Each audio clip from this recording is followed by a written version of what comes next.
You know what you want. You want to change your life. You want to reach your goals, but somehow you still feel unable to act, right? Whether it's getting in shape or starting a business or talking to a therapist or any other important goal you might have, you just can't seem to find that motivation to begin. The goal matters, right? The desire is there, but the energy to act is just missing. Now that's a really weird kind of contradiction, right? You want something, but your brain won't pursue it. Now, of course, you're not separate from your brain, right? But conscious intention is just one influence on behavior. Beneath that, beneath awareness, your brain is constantly estimating reward and effort and stress and whether, acting will make any difference at all. Those are the kinds of hidden calculations that help explain why motivation disappears. And they may also reveal how to bring it back. Now, before we can explain where motivation goes, we need to define what it actually is. By motivation, I mean the conscious feeling of being energized and ready to act towards something we want. It arises when desire and the will to act align, when we value an outcome and we feel prepared to pursue it. Now, neuroscientists often divide motivated behavior into two parts. The directional part, which determines what we want, and the activational part, which determines how much energy, effort, and persistence we're willing to invest in getting it. And that's the key distinction. When motivation disappears, the goal may still matter. You may still want the outcome just as much as before. What has weakened is the activation, the readiness to mobilize effort. So motivation depends on more than how much you want the reward. It also depends on whether your brain decides that pursuing it is worth the costs. And if the expected cost feels too high, then motivation can fade even when the goal itself still matters. Now, a number of brain regions contribute to this process. The anterior insula helps represent bodily states and aversive feelings, including discomfort and pain and the risk and anticipated effort. On the other hand, the anterior cingulate cortex, especially its dorsal regions, appear to help integrate those costs as well as the benefits and determine how much effort is worth investing. But still, the basic principle is simple. Wanting the outcome is not enough. The brain must also judge the path toward it as being worthwhile. That judgment isn't always accurate, though. We often dread a task and then discover that once we begin it, it's far less unpleasant than we expected. The problem is that anticipated effort can feel like a fact rather than a prediction. What would the next step actually feel like? Would it be unbearable? Would it be, just boring or frustrating or uncomfortable? Or are there parts of it that you might actually enjoy? Now, a more realistic kind of estimate of the costs may weaken some of that resistance we feel toward it. But sometimes reflection like that still isn't enough. The task just feels strangely difficult to initiate, right? The brain is missing the energy that it needs to overcome that barrier. And this is where we need to talk about dopamine. To radically simplify dopamine's role in motivation, think of it like this. Dopamine helps determine how much effort an animal is willing to expend for a reward. Okay, imagine a mouse that's choosing between two paths. One leads to ordinary food behind a small barrier, while the other leads to a preferred food, right, a better food behind a much larger barrier.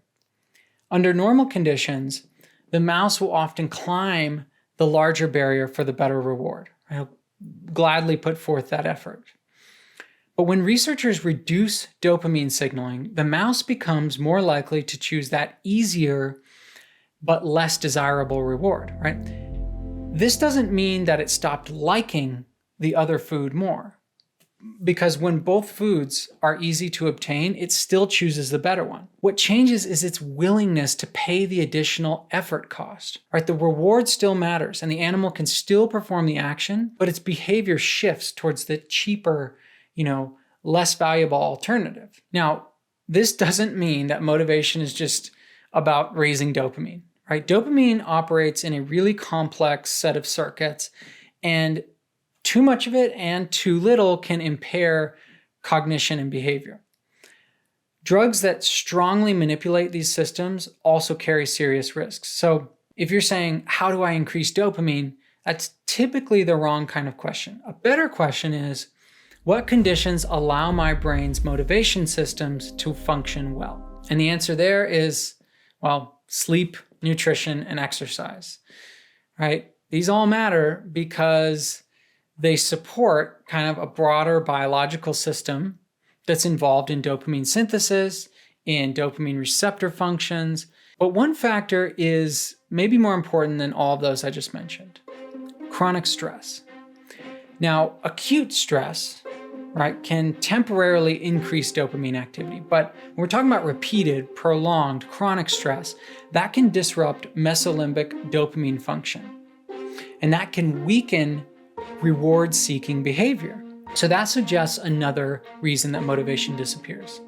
Sometimes the goal still matters, but prolonged stress, right, chronic stress, changes how your brain responds to effort and reward. Now, one thing we need to do then is think about how we deal with stress. And there is one kind of belief that I think is very important. It's the belief about whether our actions can actually improve our situation. So sometimes effort doesn't just feel costly, it feels pointless, right? That distinction is important. A difficult goal can motivate us if we believe that our actions will make a difference. But when stress feels uncontrollable, the brain can shift us toward a state of passivity, toward anxiety, toward withdrawal. Now, animal research suggests that prolonged, uncontrollable stress activates these serotonin-producing cells in the dorsal raphe nucleus. Now, when activated, these cells can increase sort of defensiveness type responding through regions like the amygdala.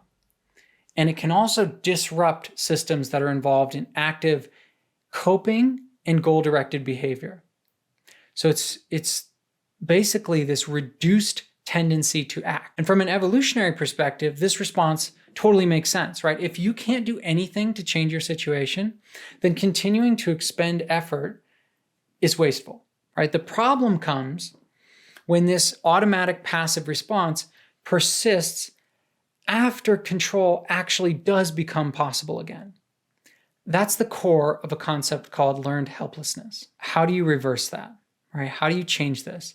You rebuild connections between effort and outcome.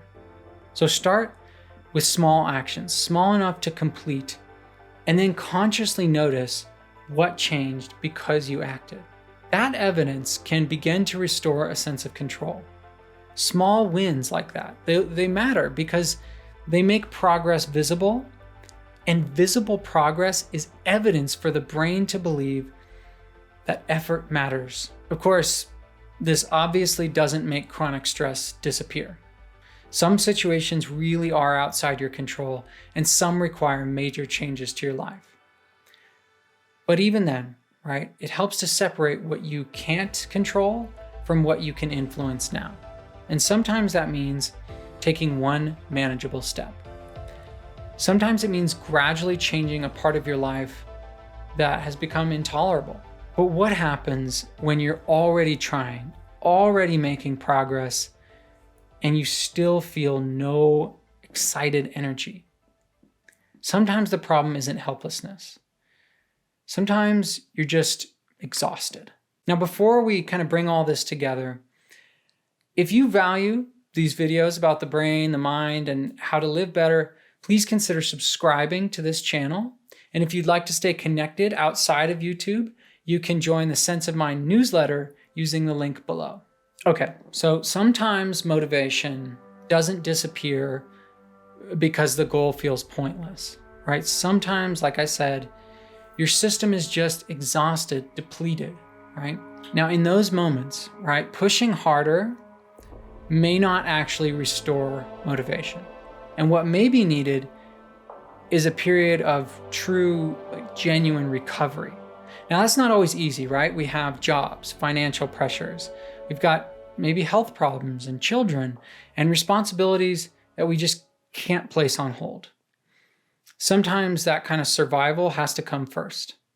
But I still believe that sustained motivation does require some form of restoration, right? The brain and body need periods of lower demand, reduced stimulation. We need sleep, we need recreation, we need distance from constant effort. Now, I would not say that this is literally resetting the brain's chemistry, but it can feel like that. I've honestly noticed this in my own life, right? After real time away, I return with way greater clarity, stronger sense of purpose, and much greater motivation. But I recognize that extended time off is not always possible.